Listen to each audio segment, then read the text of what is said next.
destroy intercontinental ballistic missiles even before they leave enemy territory. To be effective, its highly charged lasers have to work over incredible distances. The exact range is not something that is releasable, but we do admit that it's in the hundreds of kilometers. Rick Garcia was the Director of Public Affairs for the ABL project. The airborne laser can fly over friendly territory looking for targets that are well into the enemy's area.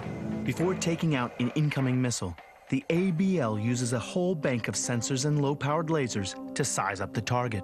On the skin of the aircraft, there are 6 infrared sensors, one in the nose, one in the tail, a couple on either side. And when a missile is launched, the hot exhaust plume from that missile will set off one or more of those infrared sensors. So then the first of the 4 lasers fires, and so it fires a relatively low-powered laser with a wide field of view toward that missile. Some of that light will hit the missile body and reflect back. That'll tell the aircraft the speed, the range, the altitude, even the point of origin, and possibly where it's going to impact. Next, a low-power beam gives a precise fix on where to focus the energy. Then, to maximize the energy that reaches the target, a third beam measures the air turbulence between the ABL and the target. Using the same optical systems that telescopes use to see further into space, the ABL instantaneously reacts, overcoming these atmospheric distortions. This allows the full force of the killer laser to reach the missile, singling out its weakest part, the fuel tank. So all you have to do is hit the body of that tank, get it to heat up, get it to start to crack, and then it explodes from the inside out. So it's a catastrophic failure at that point. And from the time that that first infrared sensor goes off to the time that that missile is toast can be anywhere from 8 to 12 seconds.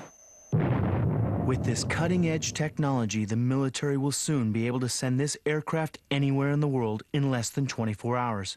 To hunt down and destroy enemy missiles. And from the jumbo-sized ABL to the smaller, lighter ATL, the advanced tactical laser. The ATL should be able to destroy a munition, a cruise missile, something of that like, destroy the shell of that and cause catastrophic failure at a range of approximately 10 miles. With a beam of just 4 inches in diameter, the ATL is compact enough to fit on a fighter plane or road vehicle, but still has the power to attack in busy close-quarter situations. You would hopefully be able to engage more than one target, multiple targets in that instance, much more quickly than you would with a missile-based system. The effect of this weapon on ground troops would be total devastation. If they're concerned about eye safety, they needn't be, because they'd be more apt to be concerned about being vaporized or, erupting into flame, because that's what the laser would do to them. But with its feet firmly on the ground, no laser weapon has achieved greater success than the tactical high-energy laser. The THL is to protect a region from typically missile attack by shooting those missiles down at fairly short ranges, perhaps less than 10 miles. Rather than having it up in space shooting at missiles as they leave the Earth's atmosphere, this is down below firing at Katyusha rockets that may be launched. Katyusha rockets are short-range projectiles that were used in a series of devastating attacks by Hezbollah against Israel in the late 1990s.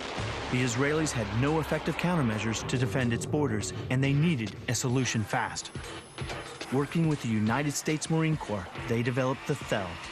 Tests at White Sands Missile Range have already successfully shown how the THEL can cut down Katyusha rockets in mid-flight.